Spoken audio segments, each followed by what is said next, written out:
చేసిన ఉపకారములకు నేనేమి చెల్లింతును. ఏడాది దూడలనా వేలాది పొట్టేళ్ళనా, ఏడాది దూడలనా వేలాది పొట్టేళ్ళనా, నీవు చేసిన ఉపకారములకు నేనేమి చెల్లింతును. నీవు చేసిన ఉపకారములకు నేనేమి చెల్లింతును. వేలాది నదులంత విస్తార తైలము నీకిచ్చిన చాలునా,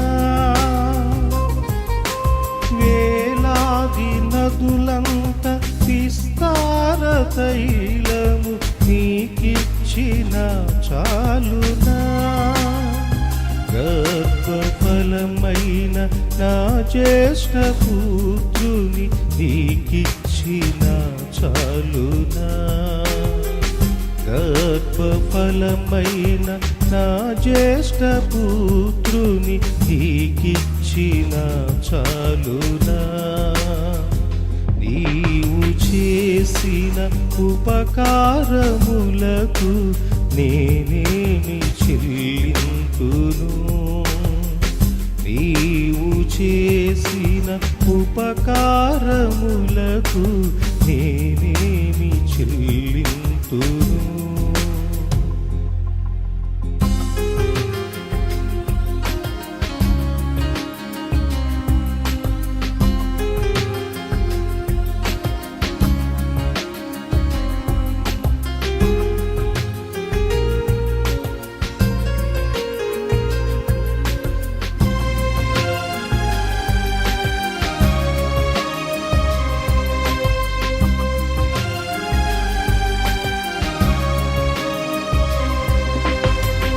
మరణ పాత్రుడనయ్యున్న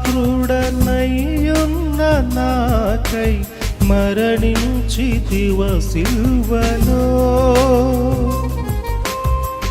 మరణ పాత్రుడనయ్యున్న నాకై మరణించితివ సిలువలో, కరుణ చూపి నీ జీవ మార్గాన నడిపించుము యేసయ్యా, కరుణ చూపి నీ జీవ మార్గాన నడిపించుము యేసయ్యా, నీవు చేసిన ఉపకారములకు నేనేమి చెల్లింతును. నీవు చేసిన ఉపకారములకు నేనేమి చెల్లింతును. ఏడాది దూడలనా వేలాది పొట్టేళ్ళనా, ఏడాది దూడలనా వేలాది పొట్టేళ్ళనా, నీవు చేసిన ఉపకారములకు నేనేమి చెల్లింతును. నీవు చేసిన ఉపకారములకు నేనేమి చెల్లింతును.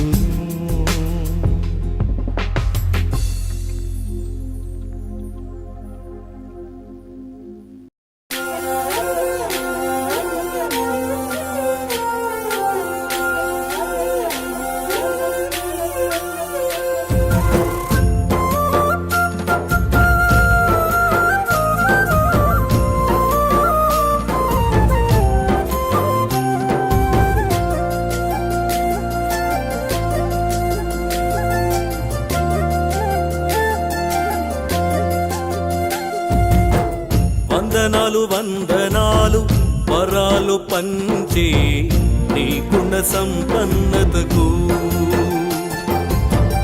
వందనాలు వందనాలు.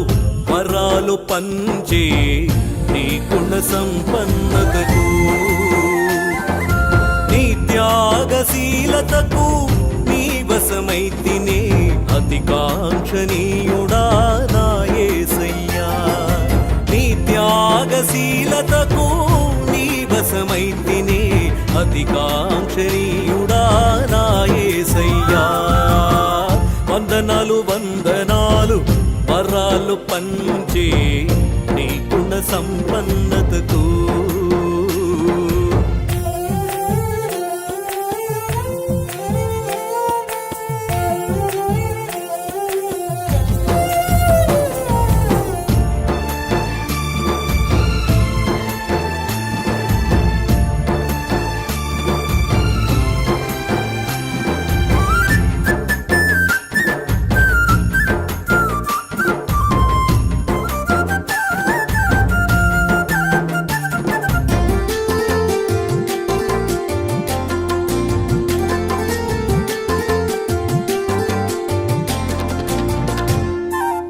ఇహలోక ధన నిధులన్నీ శాశ్వతము కావని ఎరిగి తిని. ఇహలోక ధన నిధులన్నీ శాశ్వతము కావని ఎరిగి తిని. ఆత్మీయ ఐశ్వర్యము పొందుట కొరకే ఉపదేశ క్రమముకటి వాకిచ్చితివే.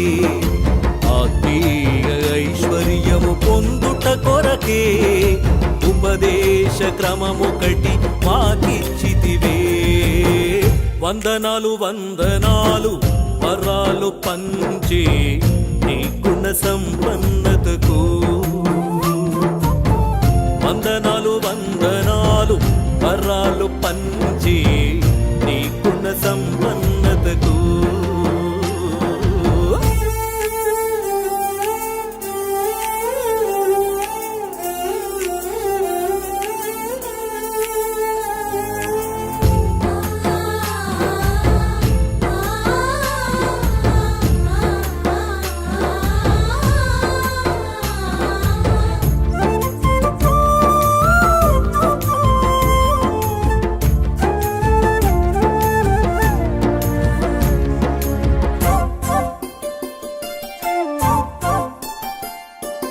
యజమానుడా నీ వైపు దాసుడనైనా కన్నులెత్తగా. యజమానుడా నీ వైపు దాసుడనైనా కన్నులెత్తగా.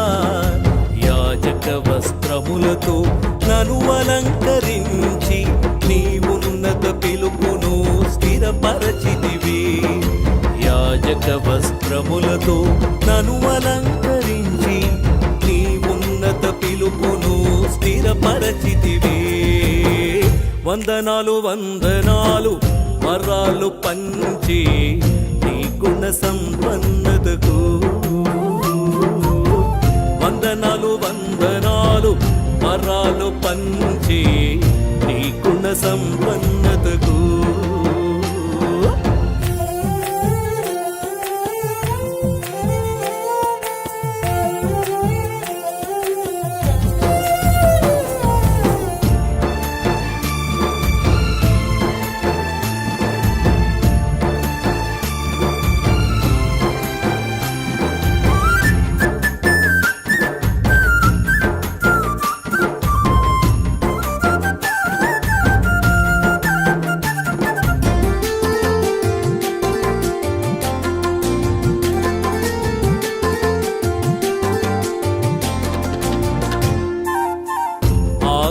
ఆద్యంతములేని అమరత్వమే నీ స్వంతము. ఆద్యంతములేని అమరత్వమే నీ స్వంతము. నీ వారసత్వపు హక్కులన్నీయు నీ ఆజ్ఞను నెరవేర్చగ దయచేసితివి. నీ హక్కులన్నీయు నీ ఆజ్ఞను నెరవేర్చగ దయచేసితివే. వందనాలు వందనాలు వరాలు పంచే నీ గుణ సంపన్నతకు. వందనాలు వందనాలు వరాలు పంచే నీ గుణ సంపన్నతకు. నీ త్యాగశీలతకు నీ వశమైతినే అతికాంక్షణీయుడా నా యేసయ్యా. నీ త్యాగశీలతకు నీ వశమైతినే అతికాంక్షణీయుడా నా యేసయ్యా. వందనాలు వందనాలు వరాలు పంచే నీ గుణ సంపన్నతకు.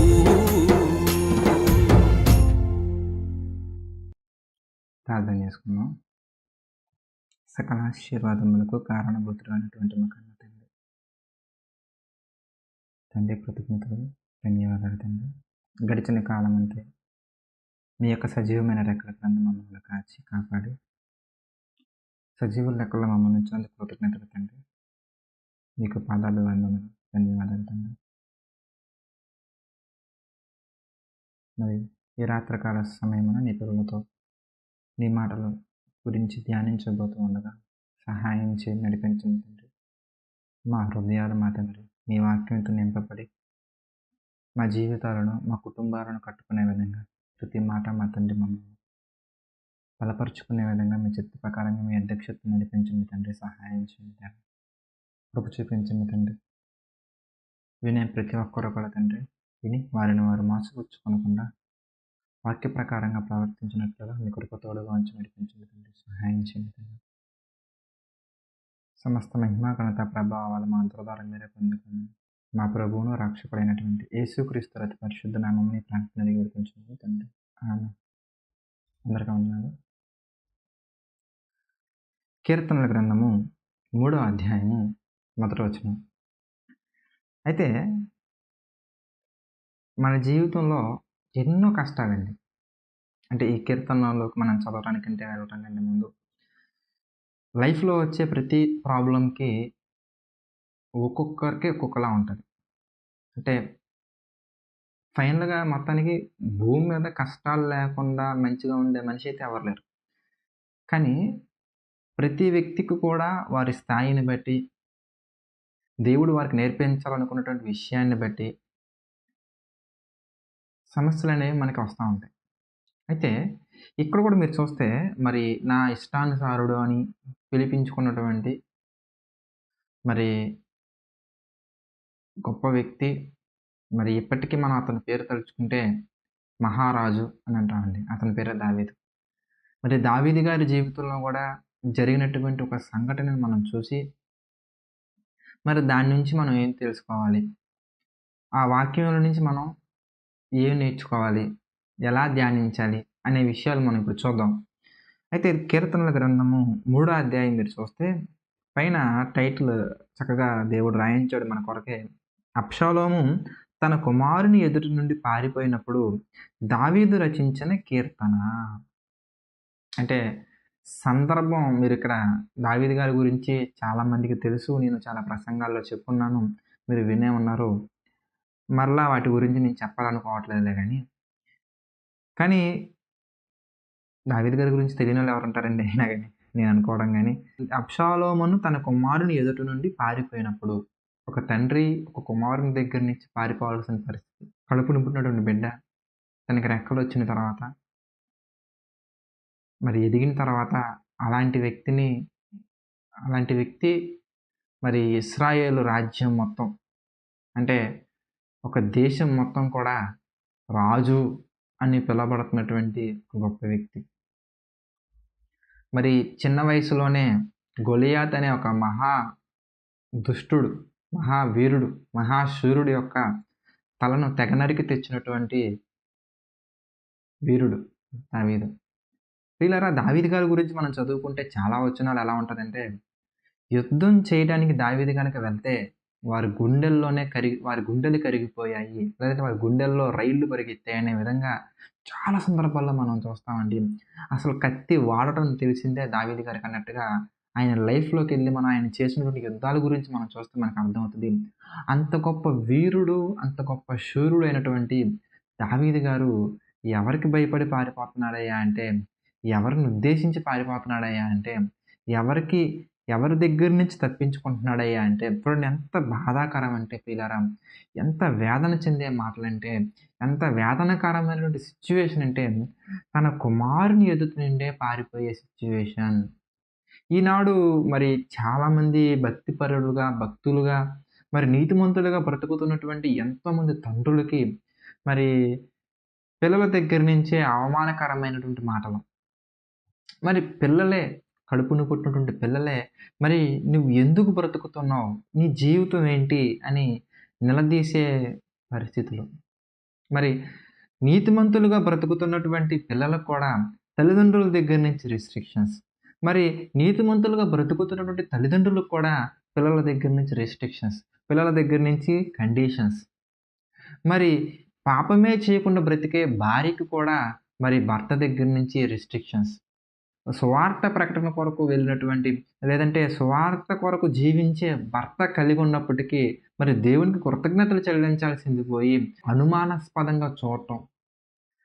ఒక రకంగా చూస్తే మరి చాలా సందర్భాలు మనం బైబిల్ చదివినప్పుడు మనకు అర్థమైపోద్ది.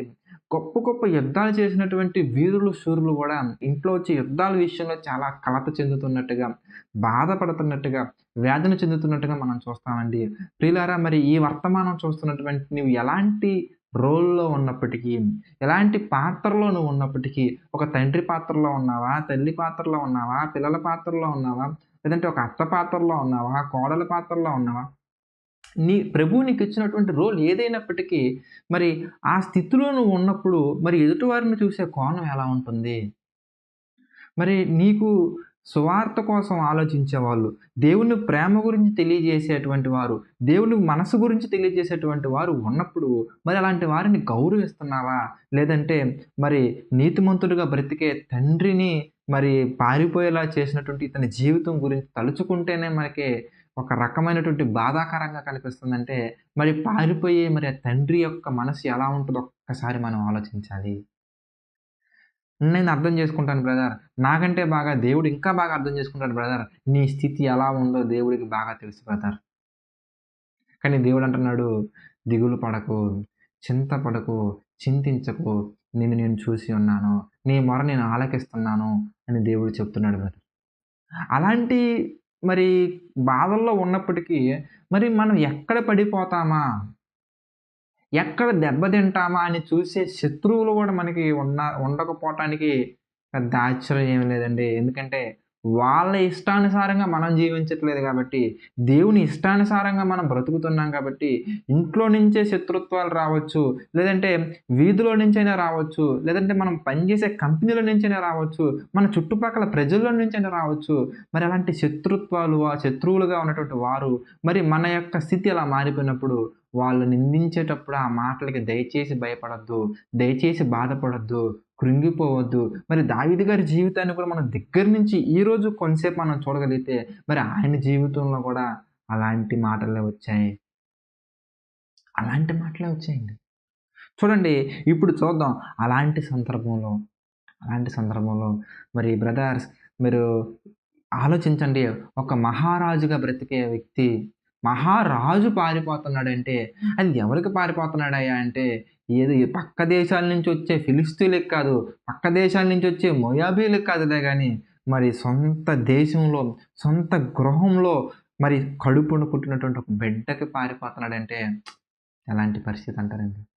అంతకంటే దయనీయంగా మన జీవితంలో ఈరోజు పరిస్థితులు ఉండొచ్చండి. లేదా అంతకంటే తక్కువైనా ఉండొచ్చు కానీ మనం కూడా బాధల్లో ఉంటామండి.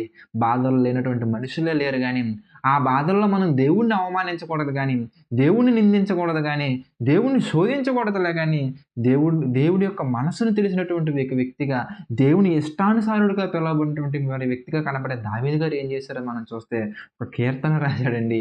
మరి దేవునికి దేవునితో ఆయన మాట్లాడుతూ రాసినటువంటి మాటలు మనం చూస్తే ఎంత అద్భుతంగా ఉంటాయో చూడండి. 3వ అధ్యాయం 1వ వచనం చూస్తే, దేవా ఎవ్వరు మనల్ని పట్టించుకోరండి.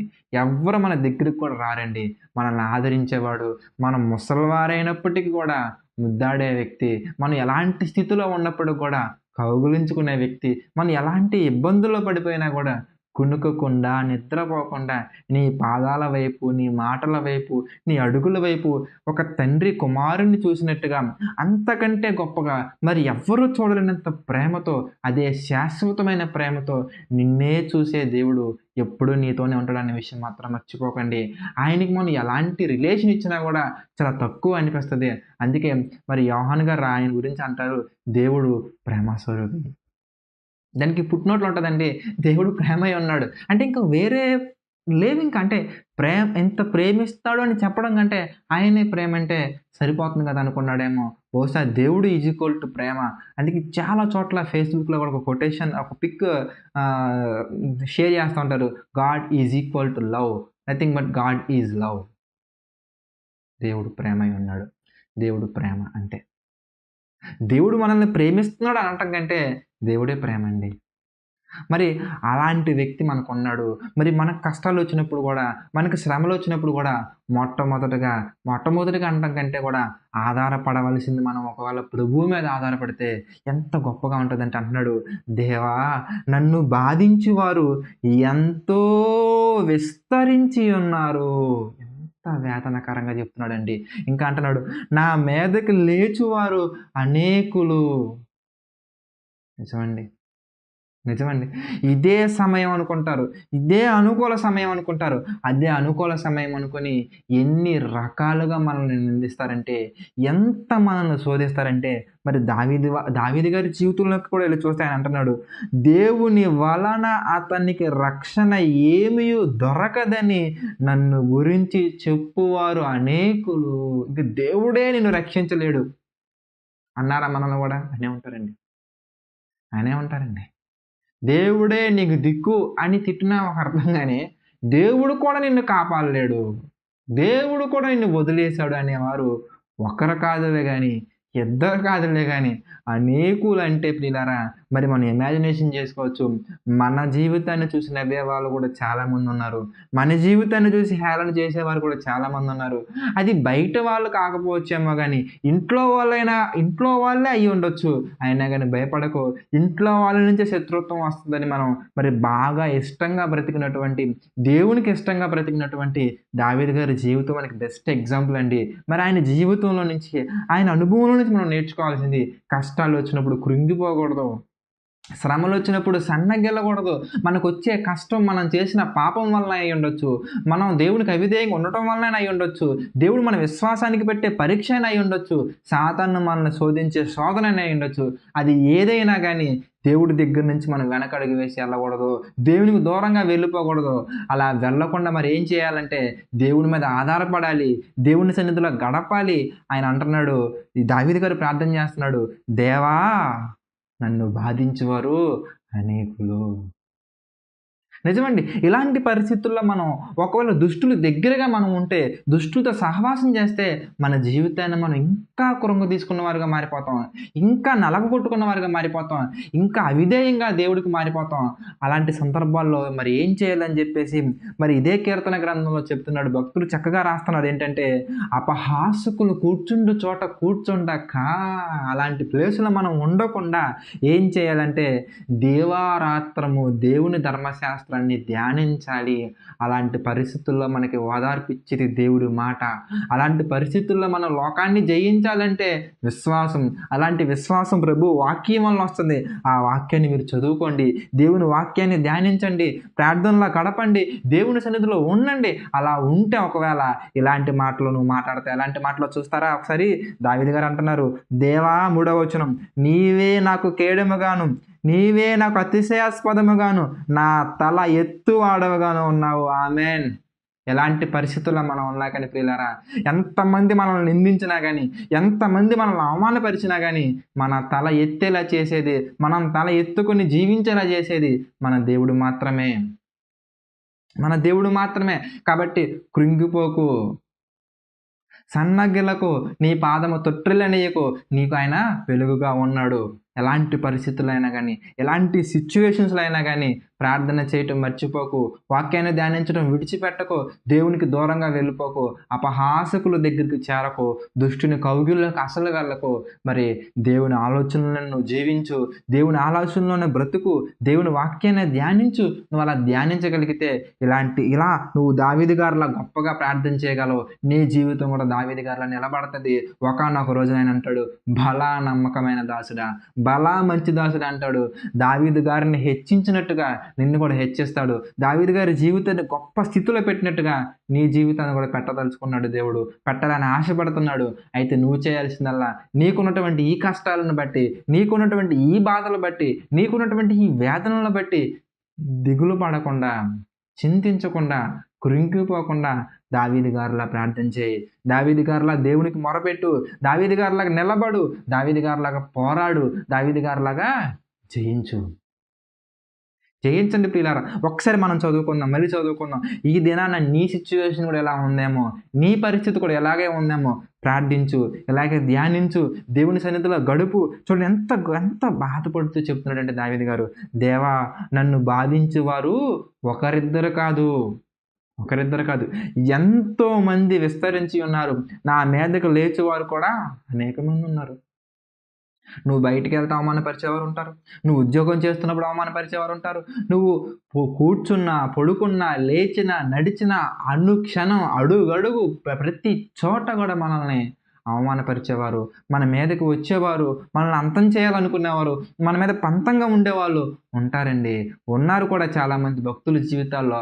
అలాంటి ఒక భక్తుడి జీవితం మనం చూస్తున్నాం. ఆయన ఎలా ప్రార్థించాడో చూడండి ఒకసారి. చక్కగా కీర్తన రాసుకుంటున్నాడు, చక్కగా దేవునితో మాట్లాడుతున్నాడు. మరి అంత గొప్పగా మనం చూస్తే ఇంకా ఆయన అంటున్నాడు 6వ వచనం మీరు చూస్తే, 10,000 మంది దండెత్తి నా మీదకి వచ్చి మోహరించినను నేను భయపడను. ఎందుకంటే మన వెనకాల ఉన్నది ఎవరు అనుకుంటున్నారు? సైన్యములకు అధిపతి అయినటువంటి దేవుడు. సైన్యాలను వ్యూహపరిచి, సైన్యాన్ని నడిపించి గొప్ప దేవుడు మనకుండగా మనం ఎందుకు పిల్లారా భయపడాలి? మనం ఎందుకండి బాధపడాలి? మనం ఎందుకండి ఒకరి వెంట మనం చూడాల్సింది? అలా చూడకండి, అలా ఆలోచించకండి. దావీదు గారిలా ధైర్యంగా ఉండండి. చూడు ఎంత గొప్పగా చెప్తున్నాడంటే, 10,000 మంది దండెత్తి నా మీదకి వచ్చి మోహరించినను నేను భయపడను. దేవా లెమ్ము, నా దేవా రక్షింపుము, నా శత్రువులందరినీ దవడ ఎముక మీద కొట్టువాడవు నీవే, దుష్టుల పళ్ళు విరగొట్టువాడవు నీవే. రక్షణ యెహోవాది, నీ ప్రజల మీదకి నీ ఆశీర్వాదము వచ్చునుగాక. ఆమెన్. ఈ దినాన్ని నీ జీవితంలో కూడా, నీ యొక్క కుటుంబంలో కూడా ఆశీర్వాదం వస్తుంది. నీ కుటుంబం మీద కూడా చాలామంది రావచ్చు, నీ కుటుంబం మీద కూడా చాలామంది అవమానపరిచే వాళ్ళు రావచ్చు, నీ కుటుంబాన్ని చూసి కూడా చాలామంది ఇలాగే అనొచ్చు, దేవుడు మిమ్మల్ని కాపాడడు, దేవుడు మీకు దూరంగా ఉన్నాడు, దేవుడు మిమ్మల్ని నిందించాడు, దేవుడు మిమ్మల్ని శపించాడని అనేవాళ్ళు చాలామంది ఉంటారు.